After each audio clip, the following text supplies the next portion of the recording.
yelling myself hoarse on this radio every day. It's just the weather dumps on us frequently here, and maybe my transmission doesn't get through. I don't know. I can't understand one word of what you say, Willard. It's all going swell, sir. Get the bit up! Get it out!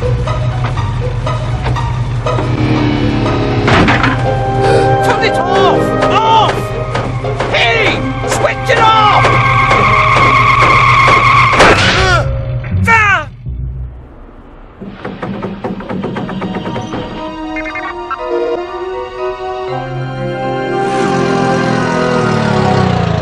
Think you better come and check out Site 2. What about this? Blow through it. Find more meteorite. Nah, something a little younger than that. Oh no! Billy! I don't want you to set that explosive, do you hear me? I do not want you to set that explosive! Wretched pyros.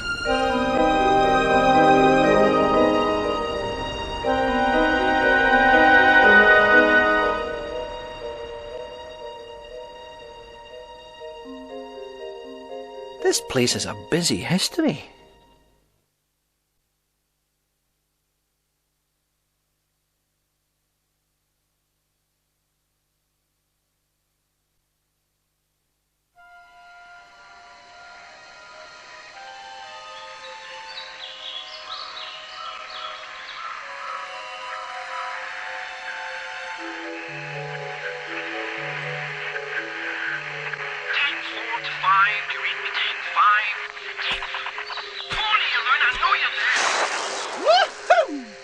Hello?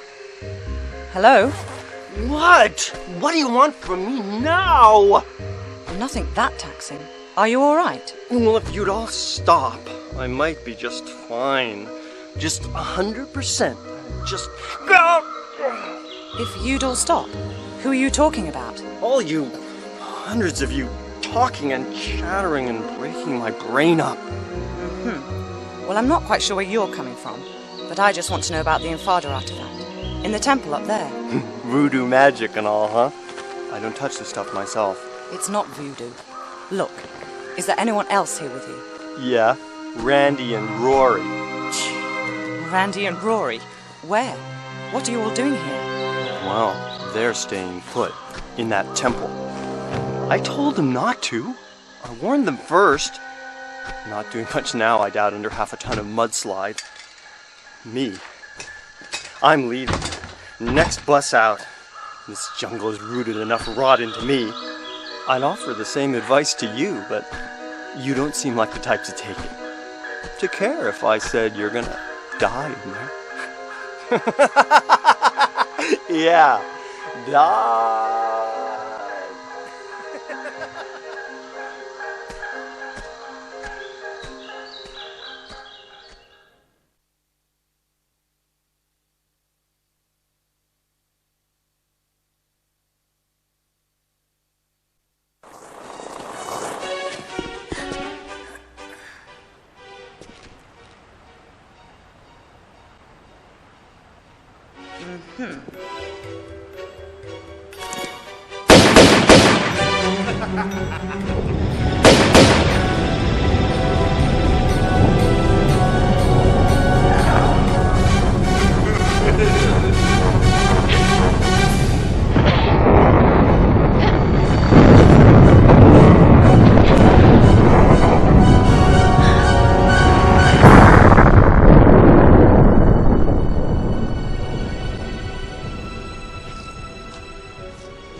I don't want to be misrepresented by that retarded researcher you've just been with.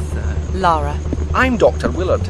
I'd come to converse with Tony myself, but I saw you were doing a rather more creditable job, I think. Indeed, I'm inspired. I'd like to offer you other work. What? Shoot the breeze with some of your other boys? No thanks. Fortunately, they were the only lab rats we let loose into the field. No. My request is for 3 other artifacts like this. The Infada tribe only had one artifact of this type. It's unique. Anyway, what would your interest in it be? I'll show you. It's not from India, rather an island near Antarctica. It is in fact meteorite rock that has been fashioned and used by Polynesians who once settled there many, many years ago. See that? That's unique. An unknown material. So how did it end up here? Formed from the planets, sculpted by Polynesians, distributed by goons. Our excavations and investigations have led us to this. A sailor's diary from Charles Darwin's expedition on the HMS Beagle. August 14th, 1834. This voyage is getting too boring for me to go on with this journal. Me adventures at sea are an embarrassment.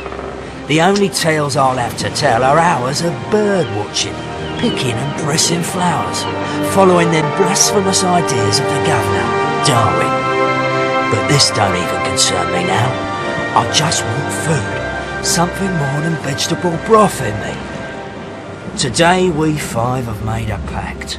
The only sampling we're going to be doing is for meat. Pure, solid, blood-rich meat.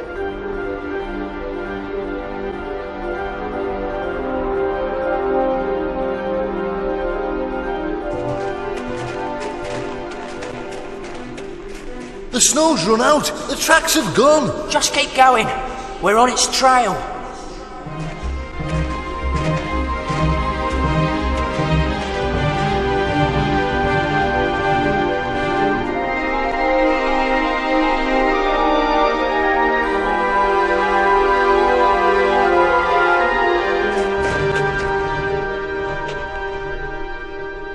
There's something here. Look, another one. What do you reckon they're worth then? Too late. There's only 4. None for you.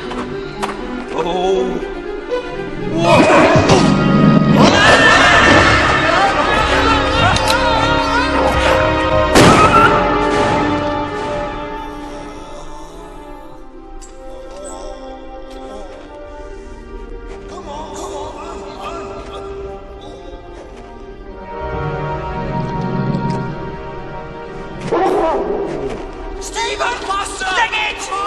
Quick! Stephen! Come on! Faster!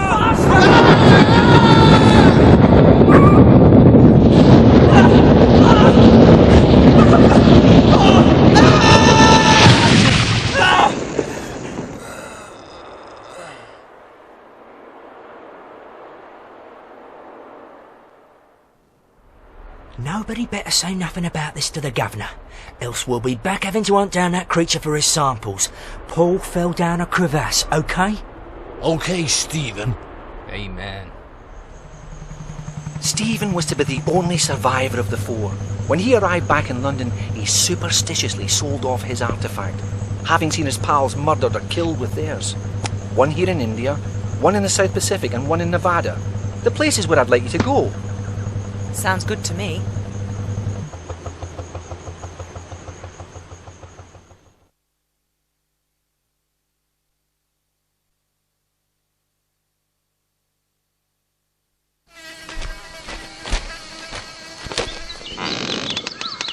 Not interrupting, am I? Not bleeding, are you? Not about to use this place as a dunny? No, and no. Good. Good, just don't want any fly-carrying visitors in here. Right, I understand. What happened? Woke up in the jungle with one of those little blokes snacking on my leg, didn't I? A tribesman? It isn't usual for them to eat right off the bone like that. Well, it was dark and I never got the bugger, so I can't be sure. Something spooky is in that jungle. Our air carrier crashed up in the mountains. Every night some of my men would vanish without trace. Others fled in fear. Then this happened. So I brought the men down to shore for safety, only for us all to be captured by this greedy mob. Some sort of sacrifice to their god who lives up in the hills. Though it seems I've not been invited to the barbie. Maybe you're the dessert. Ripe flesh can be a bit of a delicacy around here. For real? Listen, we'd better get you out of here. Do you know how the tribe cross the swamp down there? Which stones they tread on? Yeah, but I'm staying put. With this wound, I'd be like a fill-up station to every diseased bug in the bush. I'd rather be the main course at the real feast. Hey, if you see any of my men alive in there, direct them to the North Shore, will you? Away from here. Of course.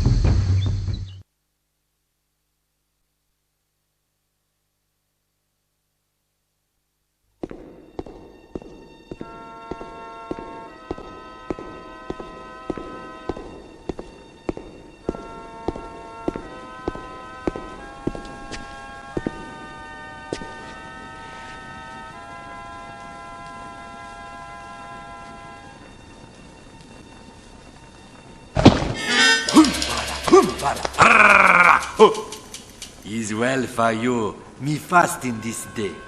You make plenty good flesh pot. You forget. I might be quite hungry myself. Famished, actually. Why did your ancestors flee from Antarctica so suddenly? Coma, bad place. Plenty flesh. But for the price of evil. Mutilation. The sixth leader, Mauki, were born without a face. Terrible storms. Men afraid. Run! Set curse of Maoki on the land. No one good enough. But you still worship it? White fella later come here with magic Kuma stone. In a day, we celebrate the death of him. The Feast of Smile. One of Darwin's sailors. Poor fool. Where's the stone now?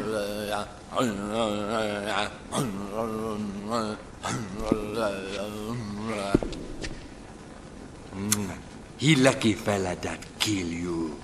A plenty merry like you. I'll be sure to point that out to him.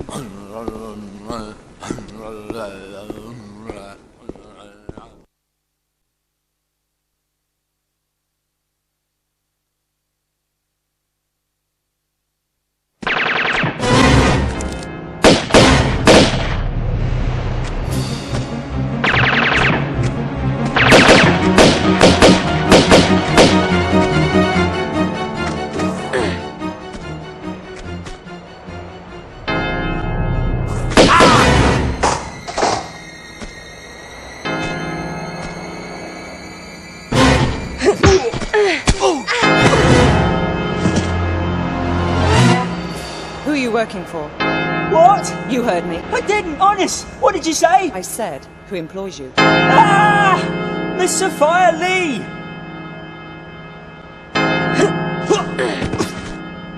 Who's she? What does she do? I don't know.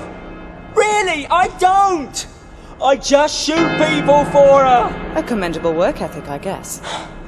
Yeah, I put my hours into it, as my father did and his father did it for. Well, how old is this Miss Lee? I don't know. Late 20s, early 30s. Right. Yeah, for some people, like yourself, we get a special bonus. I'm flattered. I mean, I could even be retiring from you. Then you might like to mind the bell. Happy retirement.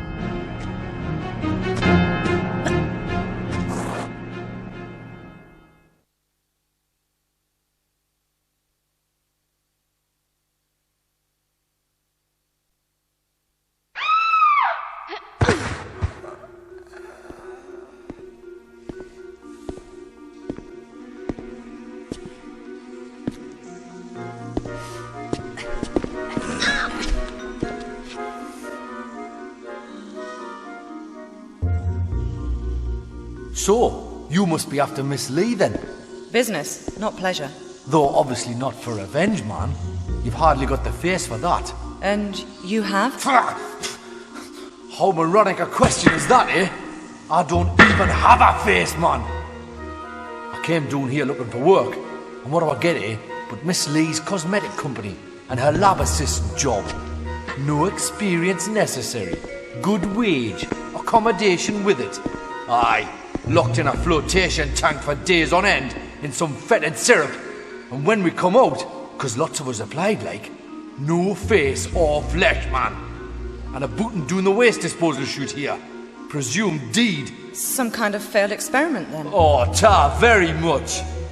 But aye, and for added insult, when I tried to take my own life, I found it just didn't work.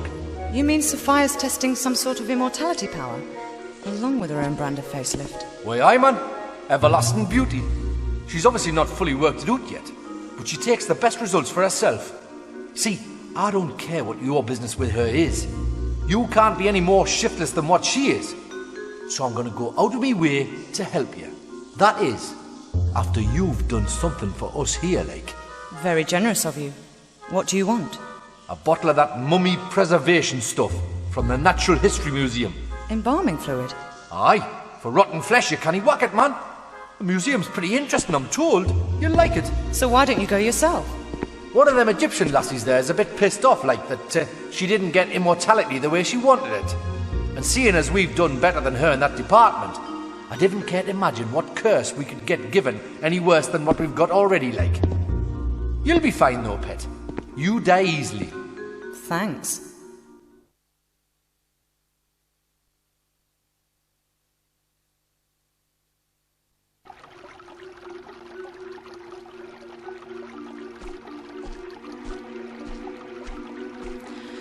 Ah, Miss Croft. I take it you're ready to sign on. To what? Well, my books. You see, with your lifestyle, you'd be the perfect campaign for my products. Just think, you wouldn't be needing those unsightly weapons anymore. No, but I'll probably have an unsightly face, judging by your past experiments. My what? Oh yes, they're all still alive. Very much so, in fact. All I want is the artifact. Right. In your next life. We'll see.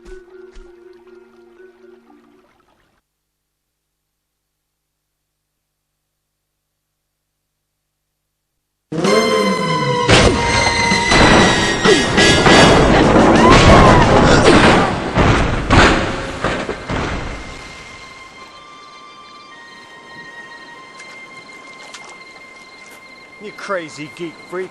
What kind of stunt is that to pull? Let's take her in. She don't look much like one of them. Maybe she's an eco-terrorist or something. And they wear hot pants, huh?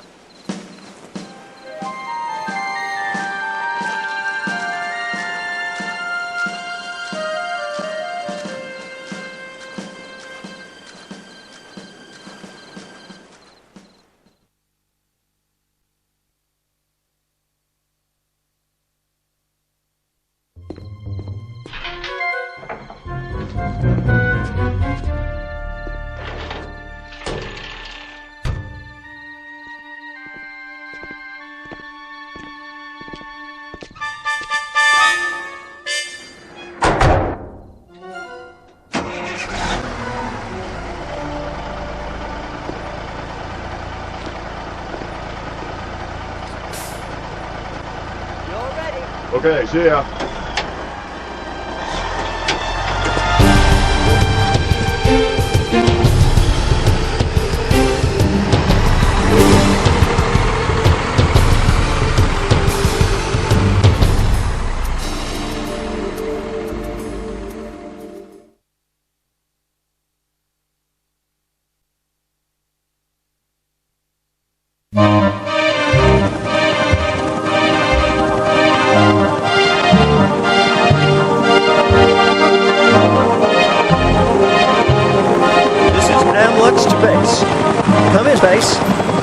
Come in base. Dead air, man. You gotta get down. This is too much.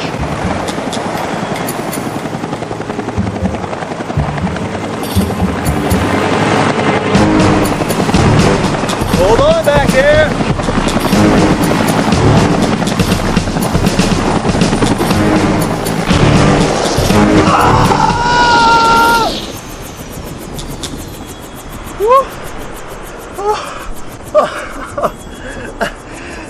That was Harry.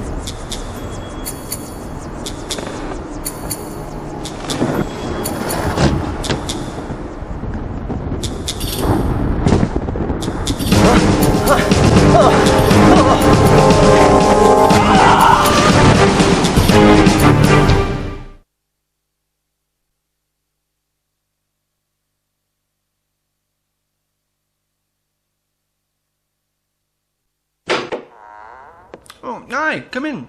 Make yourself at home. I won't be a minute. At home? I've just met a man who may as well have been Brundlefly. Fascinating, isn't it? He was your own employee. He was a molecular biologist. He'd have been intrigued with himself. Thanks to this material, his Hox genes were multiplied. Do that, and the complexities of our bodies increase beyond our comprehension. But this is just the fringe of its possibilities we're seeing here. My pal's exposure came from a material impregnated into the meteorite crater. The real capacities lie in its core, which these artifacts you're so attached to will let me access. But you've no control over this. This is not just about avidly spawning mutants. It's an entirely natural acceleration of evolution, a real live laboratory of spurred-on life. Not everyone here wants to be guinea pigs, multi-appendaged or not. Well, that's unfortunate. It's been hit and miss here for too long. Now the timing's spot on. I can't leave it. The Polynesians fled in their ignorance. Darwin's half-wit sailors the same, ironically making Darwin himself miss this angle on evolution. But now, I'm here. I have the access, the knowledge, the artifacts. Yes, but you bumped into me in India and sent me to find them for you, bringing me here. Listen to this gibberish. Your perception of good timing is bad. I don't know about that.